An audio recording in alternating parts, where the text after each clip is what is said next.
মীরা রান্নাঘরে সকলকে স্বাগতম জানিয়ে আজকে আবারও নিয়ে এসেছি একটি রেসিপি। তো আজকে আমি করে দেখাবো গাজরের কেক। তো গাজরের কেকটা কিন্তু খুবই হেলদি আর স্বাস্থ্যকর। এটা আপনারা বাচ্চাদের টিফিনের জন্য রেডি করে রাখতে পারেন।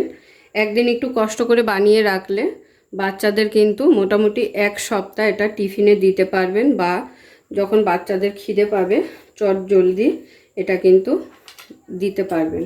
এটা বানিয়ে ফ্রিজে রেখে দিলে বাচ্চারা বড়রা সবাই কিন্তু খেতে পারবে। তো কিভাবে তৈরি করব সেটাই আপনি দেখাবো আজকে। তো এখানে আমি 4টে গাজর নিয়ে নিয়েছি, আর এটা কিন্তু আমি কেকটা আটা দিয়ে বানাবো, মানে গমের যে আটা হয় সেই আটা দিয়ে। ওই জন্যই বললাম হেলদি আর খুবই স্বাস্থ্যকর হবে, মানে টেস্টও থাকবে, আবার স্বাস্থ্যের দিকে তাকিয়েও খুব ভালো উপকারের জিনিস হবে। তো চলুন তবে শুরু করছি। প্রথমে গাজরগুলোকে কেটে নেব, কেটে গ্রেট করে নেব। তো প্রথমে খোসাগুলো ছাড়িয়ে নেব। তো দেখুন খোসাগুলো ছাড়িয়ে দুটো মাথা এইভাবে কেটে নিয়েছি। এবারে গাজরটাকে গ্রেট করে ফেলবো। গাজরটা একটু মিহি করে গ্রেট করব বলে এরকম ছোট গ্রেটার নিয়ে নিয়েছি। তো এবারে গাজরটাকে এই গ্রেটারের সাহায্যে খুব মিহি করে গ্রেট করে নেব।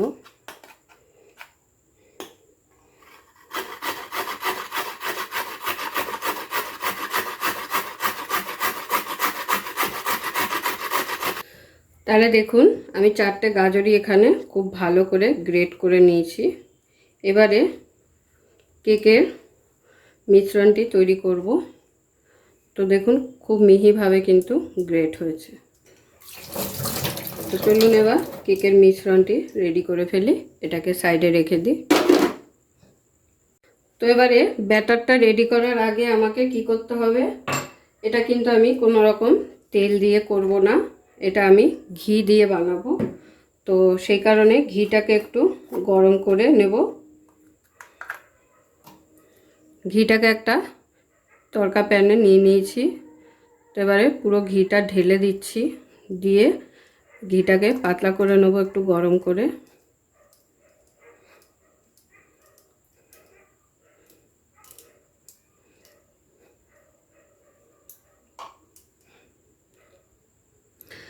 তো দেখুন ঘিটাকে আমি পাতলা করে নিয়েছি। এবার এই ঘিটাকে একটু রুম টেম্পারেচারে রেখে হালকা ঠান্ডা করে নেব, তারপরে কিন্তু ব্যাটারটা রেডি করব।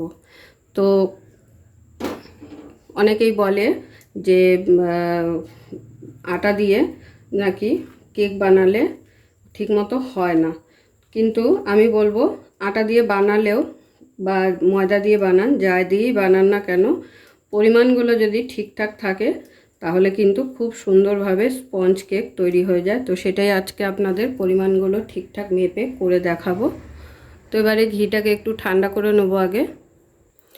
ঘিটা ঠান্ডা হতে হতে একটা বিশেষ উপকরণ গুঁড়ো করে নেব, সেটা হলো আনমোল বাদাম। তো আর একটা কথা বলে দিই, আপনারা যদি মনে করেন এই কেকটা চিনি দিয়ে বানাবেন, তো চিনির সাথে এই আনমোল বাদামটাকে গুঁড়ো করে নেবেন।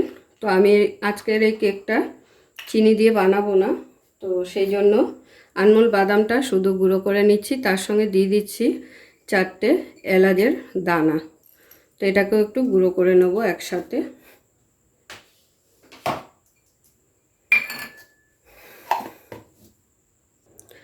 তো কোনো রকম যাতে দানা ভাব না থাকে সেইভাবেই কিন্তু গুঁড়োটা বানিয়ে নিতে হবে। এই যে দেখুন এই আমি গুঁড়োটা রেডি করে নিয়েছি। তো আপনারা চিনির সাথেও এগুলো গুঁড়ো করে নিতে পারেন, এটা অপশনাল। আনমোল বাদামটা আপনারা চাইলে দিতেও পারেন আর স্কিপ করেও যেতে পারেন। এটা দিলে কেকের টেস্টটা একটু দ্বিগুণ হয়ে যাবে, তো সেই কারণেই এটা দেওয়া। এরপরে যেই মোল্ডে আমি কেকটা রেডি করব সেটা নিয়ে নিয়েছি, আর একটা টিস্যু পেপার নিয়ে নিয়েছি। তো এটাকে কাটিং করে কেটে নিয়েছি, এটাকে এর মধ্যে বসিয়ে নিলাম।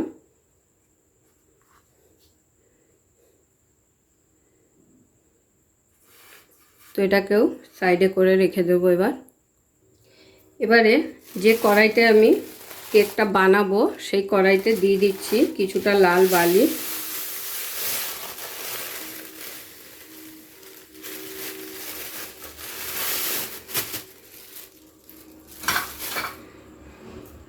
বালিটা দিয়ে কড়াইটা কিন্তু আমি এবারে গ্যাসে বসিয়ে দেবো, কারণ 10 মিনিটের মতো কড়াইটাকে গরম করে নিতে হবে।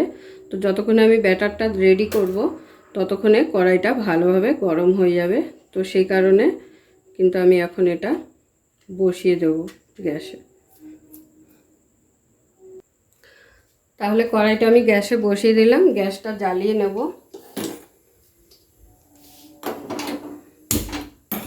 কিন্তু গ্যাসের ফ্লেমটাকে কিন্তু আস্তে করে রাখবো। আর দিয়ে দিচ্ছি ঢাকা। এটাকে এখন গরম হতে দেব।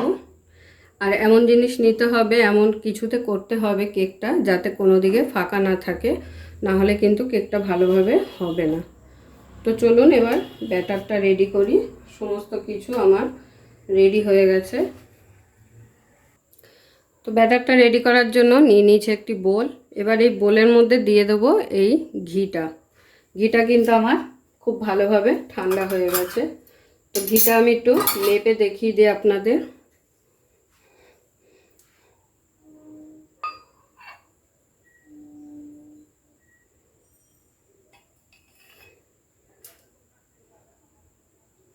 তো দেখুন এখানে হাফ কাপের থেকে একটু কম আছে ঘিটা। তো এই ঘিটা পুরোটাই নিয়ে নেব।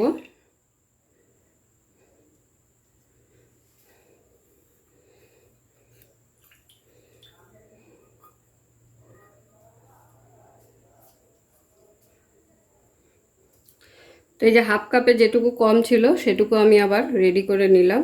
তো পরিমাণগুলো কিন্তু ঠিকঠাক দিতে হবে। তো এখানে আমি তাহলে হাফ কাপ টোটাল ঘি অ্যাড করে দিলাম। তো এরপরে দিয়ে দেবো এর মধ্যে দুধ।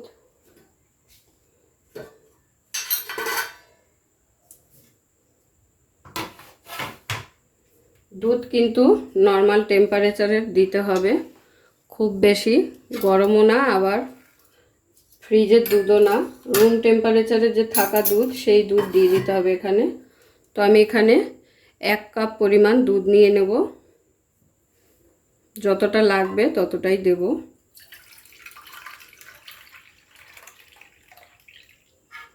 হাফ কাপ ঘি দিয়েছি, দিয়ে দিচ্ছি এখন হাফ কাপ দুধ। পুরো দুধটা দেব না, কারণ যখন পেস্টটা তৈরি করব তখন আমার লাগবে। তো এবারে দুধ আর ঘিটাকে খুব ভালোভাবে মিক্স করে নেব।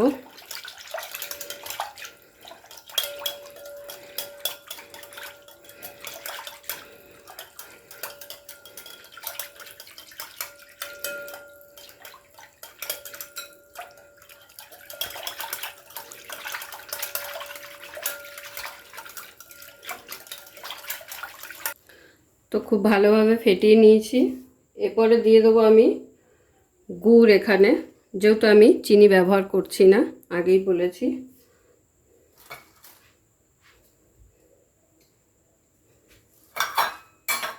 মিষ্টিটা আপনারা আপনাদের স্বাদ অনুযায়ী ব্যবহার করবেন। যারা যেরকম মিষ্টি খেতে পছন্দ করেন সেই বুঝে মিষ্টিটা কম বেশি দেওয়া যাবে। মিষ্টিটা টোটালি আপনাদের উপর ডিপেন্ড করছে। আমি এখানে একটা পাটালি গুড়ের চাকাকে ভালো করে গ্রেট করে নিয়েছি, গ্রেট করে একটু গুঁড়ো করে নিয়েছি। তো আমি কাপ মেপেই দেব।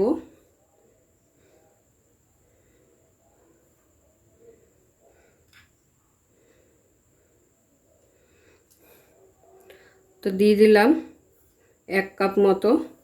যখন ব্যাটারটা তৈরি হয়ে যাবে তখন চেখে দেখব একবার, যদি প্রয়োজন হয় তো তখন আবার মিষ্টিটা অ্যাড করে নেব একটু। মিষ্টিটা খুব ভালোভাবে মিশিয়ে দেওয়ার পরে এখানে দিয়ে দিচ্ছি আনমোল বাদাম আর এলাচের গুঁড়োটা।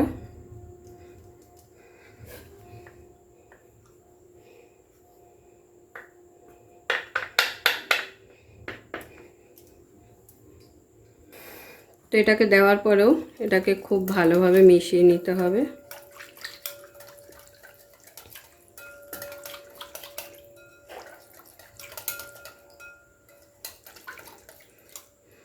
সমস্ত কিছু মিশিয়ে নেওয়ার পরে এবারে এখানে অ্যাড করব আটাটা।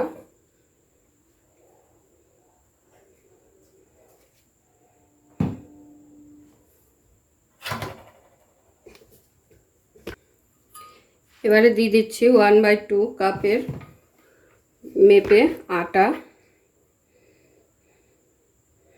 এটা কিন্তু গমের আটা, ময়দা না কোনো রকম।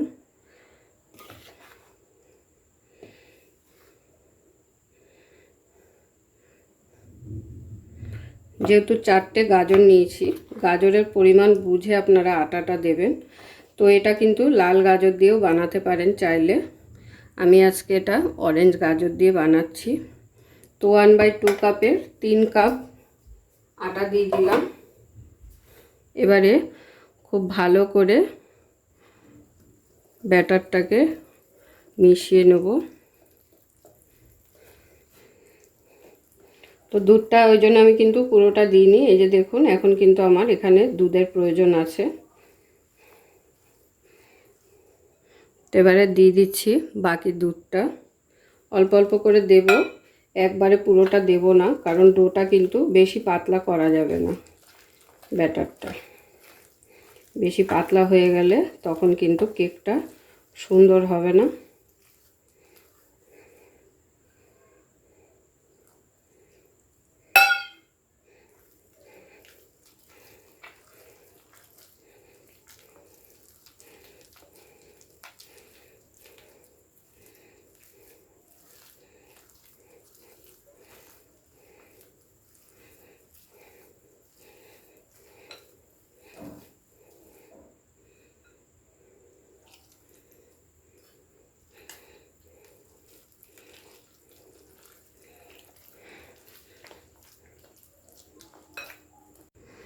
তাহলে দেখুন আমার ব্যাটার কিন্তু একদম রেডি।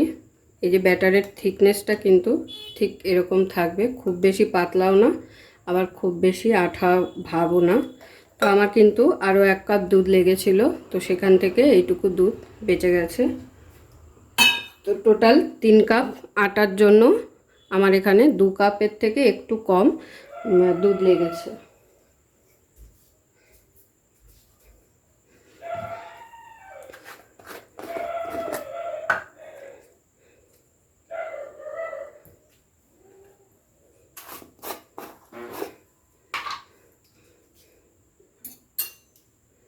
এবার এর মধ্যে দিয়ে দিচ্ছি baking soda 1/2 teaspoon baking soda দিয়ে দিলাম।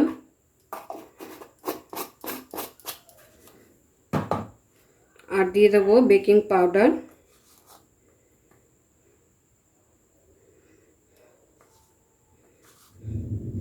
1/2 টিস্পুন, 1.5 টিস্পুনের মতো আমি এখানে বেকিং পাউডারটা দিলাম। আর 1/2 টিস্পুনের 1 টিস্পুন দিয়ে দিলাম বেকিং সোডা। তো এবারে খুব ভালোভাবে মিশিয়ে নেব বেকিং সোডা আর বেকিং পাউডারটাকে।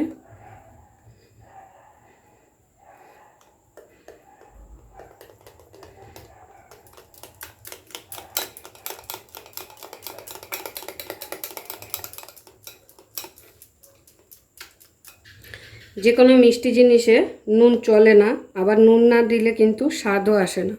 তো সেই কারণে দিয়ে দিচ্ছি সামান্য একটু নুন। তো নুনটা দিয়ে ভালো করে ফেটিয়ে নেব। আর এই সময় সব কিছু ফেটিয়ে নেওয়ার পরে এবারে মিষ্টিটা একবার চেক করে নেব, যদি প্রয়োজন হয় তাহলে মিষ্টি এখানে অ্যাড করব।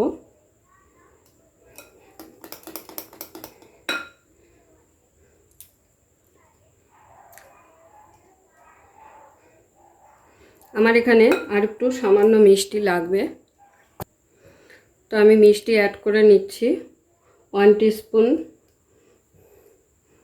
2 টিস্পুন, 3 টিস্পুন, 4 টিস্পুন। তো আপনারা আপনাদের স্বাদ অনুযায়ী মিষ্টিটা অ্যাড করে নেবেন। চিনি দিয়ে করলে হয়, আমি এখানে গুড় দিয়ে বানাচ্ছি। চিনিটা খাওয়া স্বাস্থ্যের পক্ষে খুব একটা ভালো নয়, যতটা পারবেন এড়িয়ে যাবেন তাহলেই ভালো। তো যেহেতু বাচ্চাদের খাওয়ার জন্য বলছি, বাচ্চাদের জন্যই বানাচ্ছি আমি এটা, তো সেই কারণে চিনিটা কম দেওয়াই আমি মনে করি ভালো। তো খুব ভালো করে মিষ্টিটাকে মিশিয়ে নিলাম। এবারে ফাইনালি এখানে দিয়ে দেবো গাজরটা গ্রেট করা।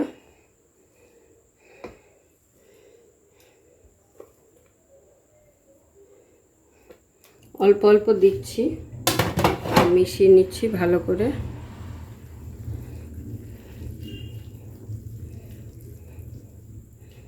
তো এইভাবে একবার গাজরের কেক বানিয়ে দেখবেন, আশা করি আপনাদের ভালো লাগবে।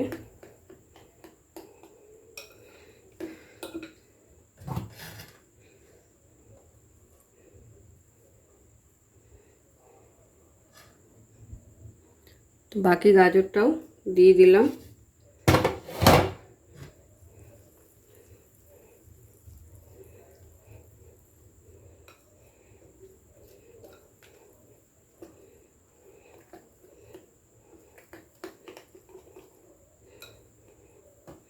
তো থিকনেসটা দেখে আশা করি বুঝতেই পারছেন, ঠিক ব্যাটারটা কিন্তু এইভাবে রেডি করতে হবে, না হলে কেক ভালো হবে না। সব কিছুর পরিমাণ যদি ঠিকঠাক থাকে তাহলে কেক কিন্তু অবশ্যই ভালো হবে, স্বাদ হবে খেতে। তো এবারে যে কেক মোল্ডে করব সেটার মধ্যে নিয়ে নেব ব্যাটারটাকে।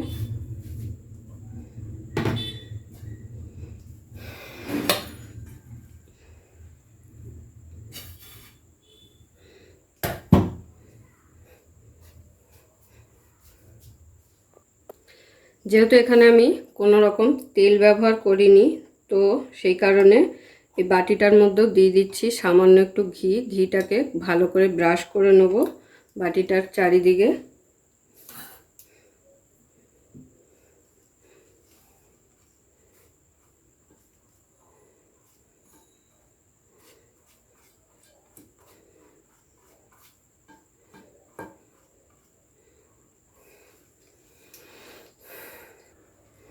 তাহলে দেখুন পুরো বাটিটায় খুব ভালো করে আমি ঘি মাখিয়ে নিয়েছি। এবারে এর মধ্যে ঢেলে দেবো ব্যাটারটা।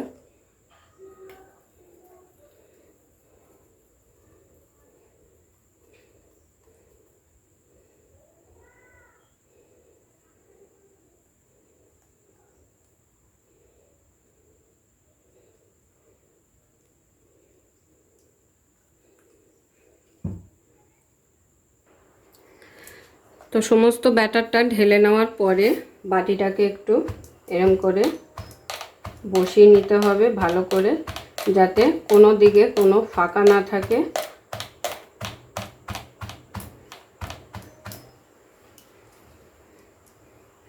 এবারে এর মধ্যে দিয়ে দেবো ডেকোরেশনের জন্য কটা পেস্তা বাদাম, চেরি ওপর দিয়ে ছিটিয়ে দিচ্ছি।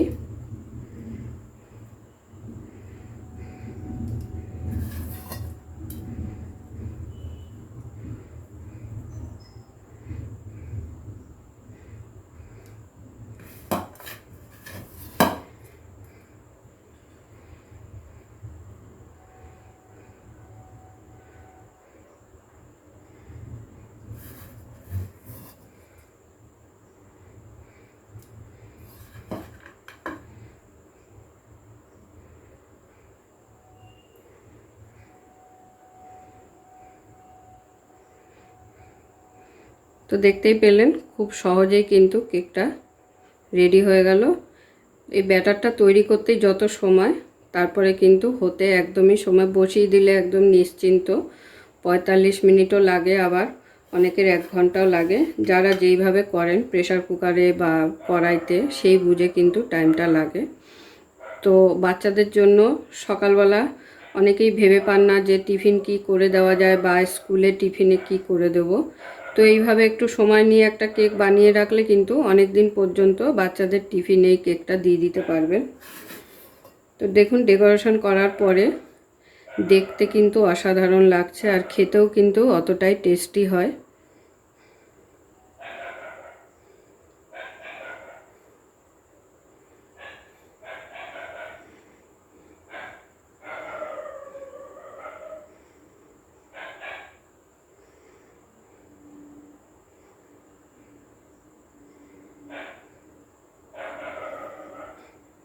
এরপরে এরকম গোটা কাজু একটু বসিয়ে দেব।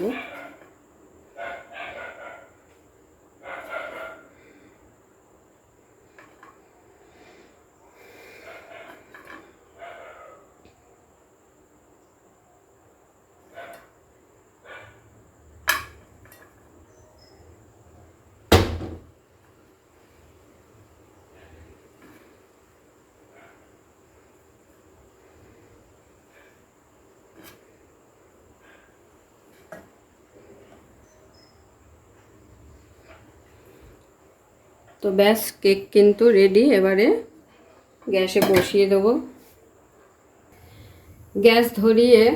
গ্যাস ধরিয়ে তো আগেই আমি এটা বসিয়ে দিয়েছিলাম, তাও প্রায় 10 মিনিট হয়ে গেছে।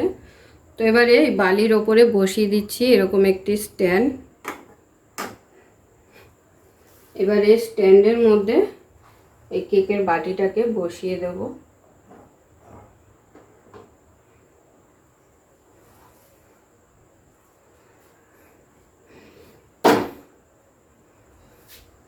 এবারে দিয়ে দিলাম ঢাকা। ঢাকাটা কিন্তু এমনভাবে দিতে হবে যাতে কোনো দিকে ফাঁকা না থাকে। তো এই ঢাকনায় যে ছিদ্রটা আছে এটাকে আমি আটকে দেব।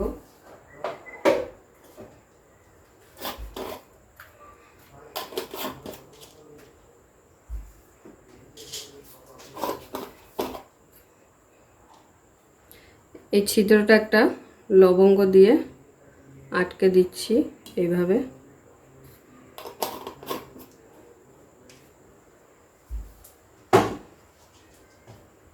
তো এবারে 1 ঘন্টা পরে ফিরে আসবো। আমার এই কড়াইটায় 1 ঘন্টাই সময় লাগে। আপনারা যদি প্রেসার কুকারে করেন তো সেক্ষেত্রে আপনাদের 45 মিনিটে হয়ে যাবে। তো প্রায় 1 ঘন্টা পরে আমি ফিরে এসেছি। এবারে কেকটাকে একটু চেক করে নেব। তো দেখুন কত সুন্দরভাবে ফুলে উঠেছে কেকটা। আগেই বলেছিলাম যে সঠিক যদি মাপ থাকে তাহলে কিন্তু কেক খুব ভালোভাবে হয়। তো এবারে এরকম একটি টুথপিক নিয়ে নিয়েছি, এটা দিয়ে একটু চেক করে নেব।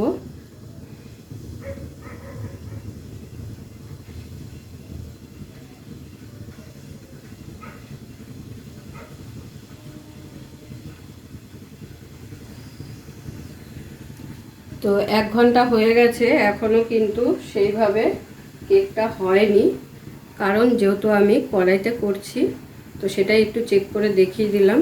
আমি আরও কিছুক্ষণের জন্য চাপা দিয়ে দিলাম। এটা কিন্তু আপনারা যদি প্রেসার কুকারে করেন তাহলে ঠিক 45 মিনিটে কিন্তু আপনাদের কেক একদম রেডি হয়ে যাবে। তো মিনিমাম আরও 10 থেকে 15 মিনিট আমি আবারও এটাকে হতে দেব, তারপরে দেখিয়ে দিচ্ছি। তো আবারও প্রায় 10 মিনিট হয়ে গেছে। এবার আমি ফাইনালি কেকটাকে চেক করে নেব।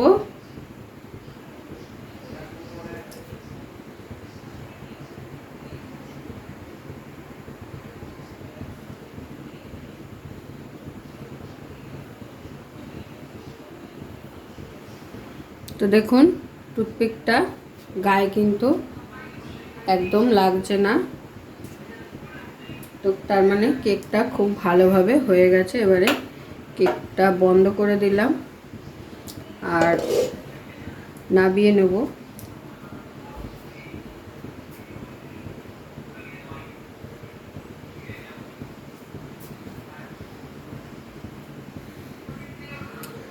ঠান্ডা করে তারপরে কেকটাকে ডিমোল্ড করে দেখাবো।